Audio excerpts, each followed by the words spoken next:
All right. Is that what it is? Okay. All right, thank you. Very good. Coach, you start off, please. Well, what a finish, and we always talk about players making plays. We've been in some situation where we did make plays. You know, you go back to the Kentucky game, we didn't make plays going down the stretch. We didn't make free throws, but I thought this afternoon, I thought we did a good job of making consecutive stops. The jump ball that took place, and I think before that, I think Desi deflected a pass that we came up with, big plays, and then then you got the one with the jump ball, and of course, with Jalen making a play there at the end there. But now you still you got almost 6 seconds on the clock. You got to be able to make a defensive stop. And I thought Jalen did a good job of making Tyree work for the basketball. And Gabe did a good job of helping and coming up with that loose ball at the end. And so a game that went back and forth. Ole Miss is a really good basketball team. We played them early in the year, and knowing that they're going to come in with those scores that they have. And Tyree was trying to take over it by himself. But we had enough in us to get stops. The thing I like about it is we didn't panic. We didn't panic. We stayed the course. And when you stay the course and trust what you're doing, eventually it should come out hopefully the way that you want it to come. But I thought our guys fought and left it on the floor. Great to have the national championship team here. A lot of memories. With Coach Richardson, Hall of Fame coach, here in attendance. So what better way they saw a great game, a game that went back and forth, and we had one more stop in us, and we were fortunate to win the game. Yeah, Mike, Jalen's been in a lot of those final second situations, and a lot of times it hadn't gone well, but he said he appreciated the faith you showed in him, giving him the ball again. He said you want to get the ball to Daniel, but he had to make a play. Just kind of from your standpoint, how'd that play go down and the job Jalen did? Well, actually, the ball up and over? Dan came open on the side, but he actually I think he got a ball screen away from them, and little be known, Isaiah was coming out to be open on the left side, and I think he stepped on the guy's foot, and a couple of guys went with him, and then the lane opened up. And to me, as it opened up, and Jalen saw the opportunity to get to the basket and made a nice floater to finish it. So, again, it's about guys making plays. You got some action going this direction, but the other direction is where you want to go, and he made a play. He had a tough game in Kentucky. How good is it to see him bounce back with a game like this? It was good for our whole team. I thought our whole team had a tough game. I thought we played well enough to win, and didn't make plays. Didn't make plays going down the stretch. Didn't make free throws. Today it was different. Our fans were fantastic. I mean, it was a great atmosphere when you came in here, and we had a couple of spells, dry spells there where we didn't go down, we didn't score, we didn't execute. But I thought we still stayed the course in terms of what we were doing. You can just see with this team now, you're getting a little bit more balance. Our bench gave us some quality minutes. Mason plays 29 minutes, 22 points. That's big for our basketball team. So because now it allows some of those guys to get some rest and come back in. And obviously Dan's going to draw a lot of attention. So the other guys got to be beneficiary of it. You look at Jalen, almost a double-double. That's what he was doing early in the year, and so it's good to see him come out and have that kind of a game. We needed him to play well. Tyree scored their last 8 points, and then to get stops on 2 consecutive possessions at the end, he doesn't even get a chance to score. He made some tough buckets. What does that say about your defense, not just to making a shot at the end, but also your defense to get stops like that? They're taking it you always talking about take it to the next level. You got to make adjustments. They're killing us doing this here. Now, how are we going to stop him? As we talk about going down the stretch, and I thought we did. There were a couple of times where we had a couple of guys going at him, where he came in the lane and we got hands up and we were able to rebound the basketball. But again, our guys are making those little subtle adjustments that you got to make. You touched on this a little bit, but just how satisfying is it of all the games to snap a skid to do it with those guys here? It was special. It was special. Obviously I was a part of it, so to have them, in the audience, and to witness it, especially, when you think about the games that we've had some games that a lot of our games have been going down to the wire, and so for our guys to overcome it, some adversity, says a lot. You know, I had a couple of guys come in and some of the national championship guys. You know, I think Clint McDaniel and Elmer Martin. I always let those guys come in and just kind of share their experiences or observation. And one of the things that I think Clint made the statement, that we played here 25 years ago. Obviously, we did some great things, but now we live through you guys now. And I thought it kind of resonated with our guys. And then they also talked about, one thing about Razorbacks, man, nobody outworks us, man. They can't outwork us. And so we talk about the finish to the game.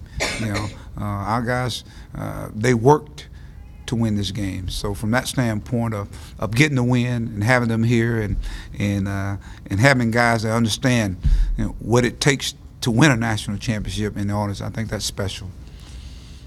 Mason got loose a little bit in the second half. What did you think of that? How's he able coming off the bench a little? I thought he played well. He's still a starter. In my mind, he started. I mean, you're talking about you got played 30 minutes. So, but I thought their defense kind of lost him at times, and that's what I talked about, the wear and tear in our bench having an effect on the game. We're working them defensively. Those guys play a lot of minutes when you talk about Tyree and Davis and Schuler, and I thought I saw a little hint of where they got tired. And with that being said, as we got the transition game, our defense was good, and we got the ball up in transition, and he was able to he had some open shots, and he knocked them down. And our guys did a good job of finding him. Coach, I thought your guards had an obvious size advantage. It seemed like the game plan was to move it, get them a little out of position, then attack. Did you feel like you had a physical advantage backcourt to backcourt against these guys today? I thought we could attack them, because they're paying so much attention to Dan. I thought down at their place we didn't do a good job of attacking and finishing. Today I thought we did a good job of attacking. We're finding Adriel on the baseline there finishing up, or Reggie Chaney for a dunk. So I thought we did. It was more intentional that we were attacking with purpose to score, and then if they stop us, then somebody's open. Mike, this has been the longest losing streak you'd had in 17 years. How tough was that, and just how good is it to get a win? And what do you think maybe that can do for you guys next week, moving on? I told our guys it's March, and this is when some of our teams play some of the better basketball. So maybe it could be one of those defining moments. We'll see. It's not we're playing bad basketball. I always say it, just to me, it's the consistency for 40 minutes. If we can ever get that balance where we're playing for 40 minutes, we can ever get that balance of guys starting off going out and playing well. And we have some guys who had some injuries. Keyshawn went down, I think right there at the end.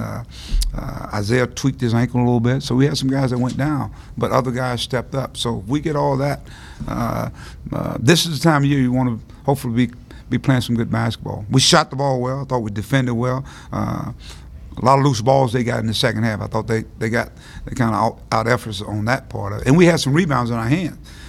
And I can recall it was 62-58. We just came down and had some great momentum. And then we kind of gambled and went for a steal and gave them a wide open shot. That's the time, when the pressure is creeped on to the other opponents. And we got to learn how to use that momentum, because that's within that 7-minute mark. And we talk about fatigue creeping up. Now you just stay solid on defense, make them take some shots. Now you get that lead up a little bit more. But again, I was proud of our guys. They hung in there and they found a way, and we're happy with the win, Bob. When Clint talked to the guys, was that before the game or yesterday? A little bit before the game. Before the game. Yeah, I let he and Clint, Elmer just come in, and I always let guys when they come back.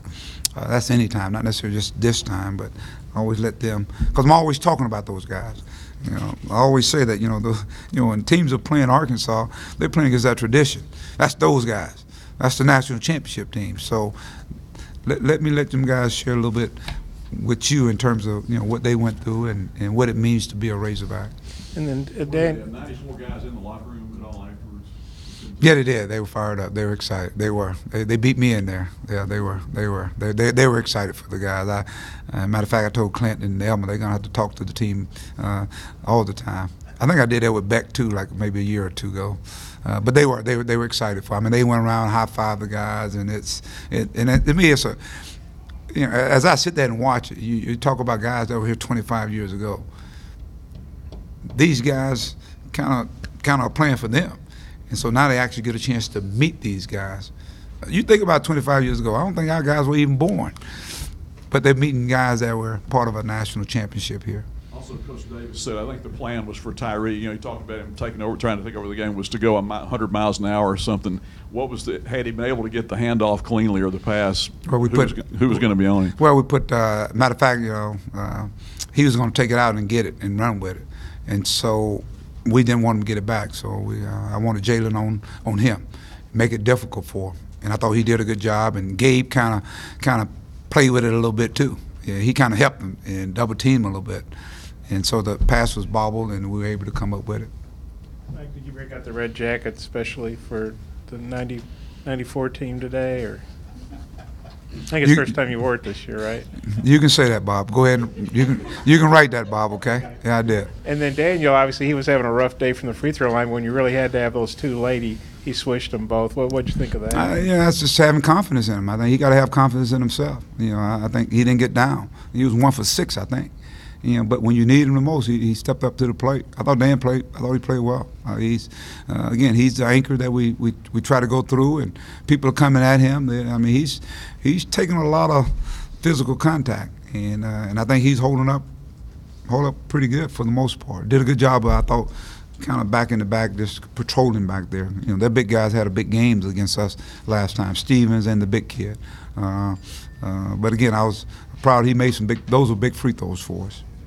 Anything else, Coach? All right, thank you guys. All right.